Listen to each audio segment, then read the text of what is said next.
Hello, everyone, and welcome to the Ladies. Nope, it is not the Ladies Tale podcast. You see, this is what happens when you have 4 podcasts. And by the way, announcement here. We are starting a new show. I don't feel like that's a real announcement because we always start a new show. I mean, when you have 4 shows and then you start other people's shows and then it's your turn, I feel like you're just gonna, you know what you're gonna do? Start a new show. But this show's different though, y'all. It's a reality podcast. I'm kind of excited. I'm very excited. I shouldn't even be talking about it because I haven't really finished establishing everything and putting everything in order. So whatever. Oh, I will Rhonda, and I remember to introduce myself. High five to me. What? I am rocking it today. I'm a semi-professional. I mean, you can even see us like you see 3 stripes. This is pretty darn good. And my hair is done. I feel like I'm doing a great job right now. Anyway, because you don't really sit here and be like, I want to look at this chick's hair and her 3-stripe dress. This is not what you came for the show for. But before I start with what you came to the show for, I'm going to go ahead and tell you about what I want to tell you about because I am a narcissist. Therefore, I'm going to tell you about me because it's important. All right. I wrote books. Actually, I wrote them with the help of a Jade that's normally here either on my right or my left side, but she's not here. So no sides today for the Jade. She's here in spirit. I'm sure she is.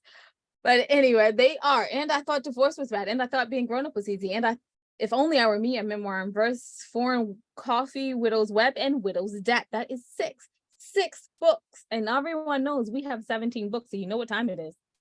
You know what time it is. It is sign language time.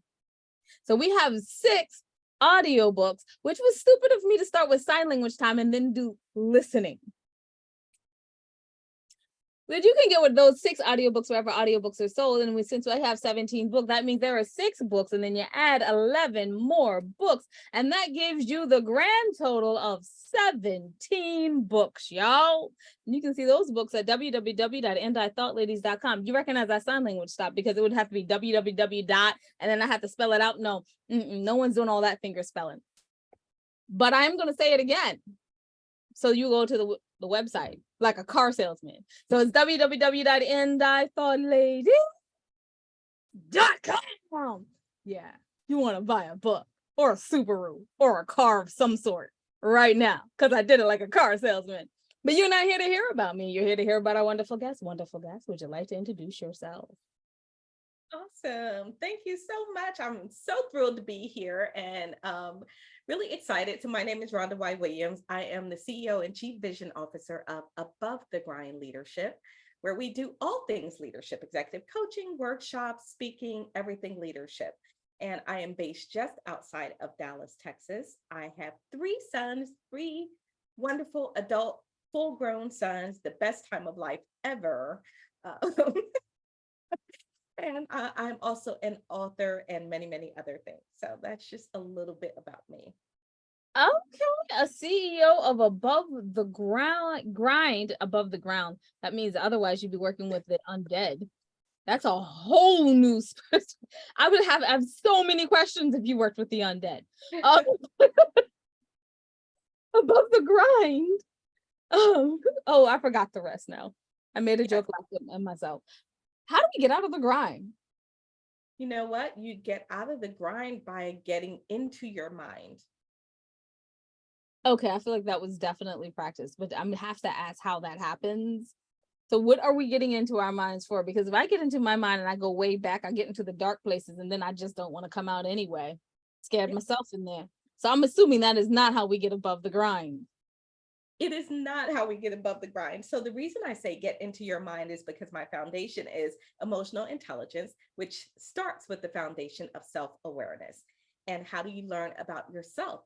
You really take time to become introspective, to be reflective, to get into you. What's powering you? What are your thoughts? What are your beliefs? You know, how do you react, your respond, your emotions? So when I say get into your mind, that is what I mean. And just to let you know, I've never in my life used that phrase before. It just came off the top. Oh, come on. You're a PR dream. That's just great. Okay, if I say, no, I'm joking. It's like, let's do association. We can get some slogans down today. Oh, fun. Oh, get above the grind, get into y'all's mind. So y'all know what that means now. I'm sorry. I'm just still in shock. I was like, I thought I was good. Dang, I concede. And that's hard for a narcissist to do. But you also you have a podcast as well, right? Or a show? I do. I do. I'm the host of the Coffee with Rhonda show. Ooh, what type of coffee? Oh, that was not the question I needed to ask, but I need to know the answer still. Yeah. So when I travel around the world, I pick up coffee. My latest destination I visited was Colombia. So for a while, I was drinking Colombian coffee, but I pick up coffee from wherever, dark, strong coffee. And the Coffee with Rhonda show is a leadership show where it's almost like your coffee table. We all get around the table. I have two co hosts, one special guest, and we get around the table and we have a conversation about whatever the topic of the day is. So that's about the show. We have a lot of audience interaction and engagement. It's fun, it's upbeat, it's an hour, but the hour goes by like this because it's a lot of fun. Wow, you have a lot of audience interaction. I'm jealous. Yeah. I don't think I could have audience interaction. People will be on the side saying things and I'll be like, no, I have to divert down this road. It's kind of like at the beginning, we tell everyone if you talk about liquor or travel, we're probably going to go right down that road. We're heading straight down that road. Cocktails and travel, we're gone. And you said Colombia, and here I am going down the rabbit hole road. What did you learn about Colombia? What kind of food was there? What was the weather like, and what did you wear? My See, rabbit goodness. hole. Oh my goodness, rabbit hole. So Colombia was awesome. I love the weather in Colombia. So I was in Bogota this last time, and the weather was just lovely. It's 60s degrees. It's always kind of cloudy a little bit, but the weather is beautiful. It's gorgeous, not cool at all. And I stay in this location. I'm in Bogota where there's this awesome little market that happens where it's a bunch of shopping, handcrafted, handmade, local artistry, really, really great. And then what I wore, I think wasn't that special because I was working. So really mostly business attire, but I did find these really, really cool gold sneakers that I bought back, and they were so comfortable that I went back and bought a second pair before I left. So you have workshops as well. I Okay, do. see, I went down the rabbit hole, hopped out, and took a quick U-turn. Like back to professionalism. Sorry, you have workshops as well. I Can you tell me do. a bit about those? Yeah, sure. So the workshops that I hold, as I mentioned earlier, all things leadership, right? So leadership is critical because they are the lifeblood of any organization. So how do you keep your leaders engaged, productive, making sure that they have what they need for their team, that they continue to inspire and motivate? You invest in your leaders. You give them new tools, new resources. You stimulate their thinking, show them different ways of problem solving and doing things. So I do leaderships. I do all day leaderships workshops. I do emotional intelligence workshops for leaders. I do workshops on communication, executive presence as well, right? How do you show up in that space so that you are considered the executive that you want to be and that you expect to be? Ooh, I love how you explained executive presence. I'm also a little disappointed because that was going to be my next question. What was executive presence? But then you defined it. So never mind. Okay, so I have to go to next question part B. What is emotional intelligence? Yeah. So one of my very, very favorite topics, because when I was growing up as a leader, I didn't know anything about emotional intelligence, but now I know it's one of the most critical things that any leader can pay attention to. So simply put, emotional intelligence is the ability to recognize and understand your emotions. It's the ability to recognize and understand emotions in others. And then there's a second part, and this is critical. It's the ability to use that information to get better results and have better relationships, get better outcomes. So it's not just the recognizing, right? That's one thing. But can you use that information to your advantage in almost any given situation? That is nice because this is the age of information. You know how before They always said the golden rule was whoever has the gold makes the rule. I feel like whoever has the information gets the gold. Yeah. Then they get to make the rule. It's a Yeah. 3-step process nowadays. Yes. Yes. So yes, I can see how having information along with emotional acuity would make great decisions. Love Mhm. this. I feel like I should go to one of your workshops. Well, I've got one coming up. So if you want to come, I'll be in Austin doing a full day workshop coming up here in August for a group of leaders there. Now, what can people expect to leave with? I have a whole nother question after this. So what can people expect to leave with like when they go to your workshop? When they leave my workshops, I want leaders to leave with information and tools and resources they can use, not just information. People say information is power. Information is not power.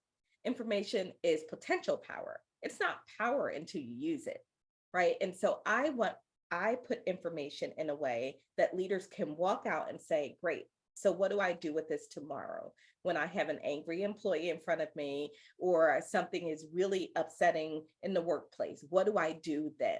Right. So leaders can expect to leave with practical application and tools to do their jobs better. Okay. Now the question after that again is another whole. What challenges did you face getting this together, and how did you start?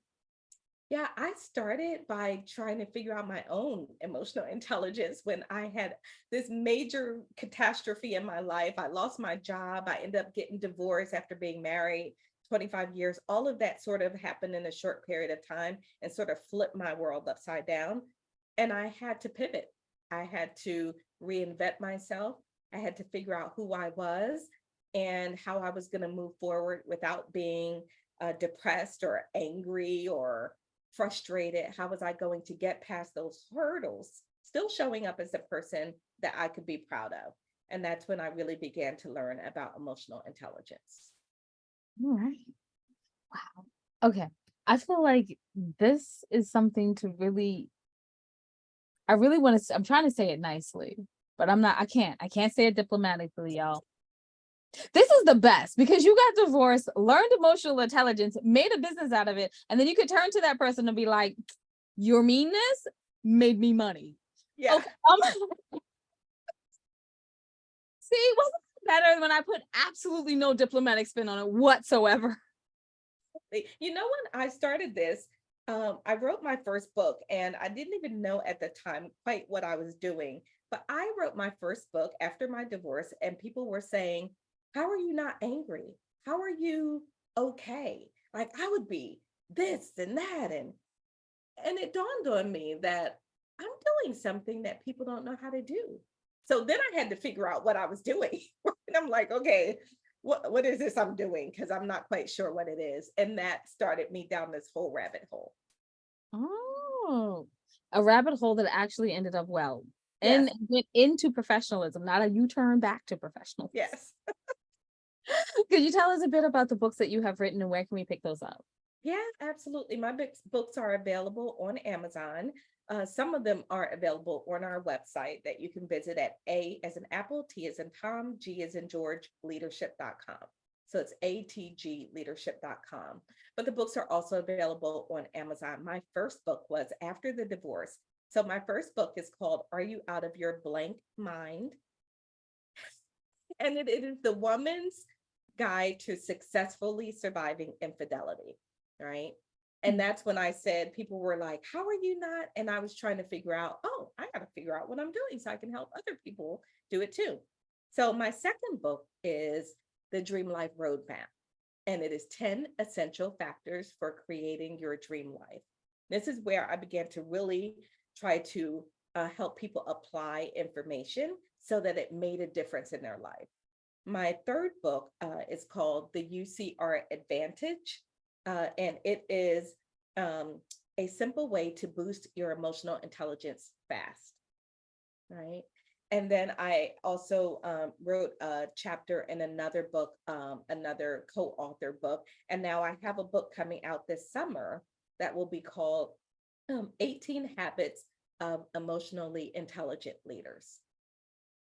Okay. I'm looking forward to the 18 Habits of Emotionally Intelligent Leaders. You all need to go check that out. And where? If someone is watching this, they go, you know what I need to know? I need more Rhonda Williams and above the grind in my life. Where do they find that information on the internet? Yeah, the easiest way is to go to our website. You can reach out, you can contact me. I'm also super active on LinkedIn, and I'm Coach Rhonda Y Williams on LinkedIn. But my website again is atgleadership.com. A is in Apple, T is in Tom, G is in George, leadership.com. And you can find all sorts of goodies on the website, including an emotional intelligence self-paced. You can just pay for it, sign up, and take it all on your own, and other information, tools, and resources as well. Thank you so much. I am looking forward to going back to the website, not just to contact you this time, but to really look around. Because I was looking around and looking around, and I was like, no, I got to talk to this lady. And I was like, I'm contacting her. I'm going to tell you, the conversation we had before this made me want to grow my own brand. She is amazing. She makes you want to get above that grind fast. She makes you want to go heavenward with your brand. That's what she makes you want to heavenward with that brand. So I'm going to go ahead and wrap it. Yeah. We got this. I love that. And the branding in the background, besides the above the get out the grind by being in your mind, we've got this. Yes. Dude, she's come up with 2 slogans in this in this time. Okay, you can find out everything that your ladies are doing at www.andithought. Ladies, when you go there, go down to the middle of the page and you can see the charities that we proudly we proudly support. We're hoping that you will support them too. That does not have to be money. You can also give them time, and sometimes they need a little bit of knowledge and a little bit of information. We just talked about how information is power, and if you give it to them, they get to use it and have a little bit more power in this world. And let's admit it, nonprofits and charities need more power. We thank you in advance for that. And remember that wisdom is all around you if you're open to finding it and accepting it. So peace and love, you guys, from Winona and the Missing Jade. Oh yeah, thanks for listening.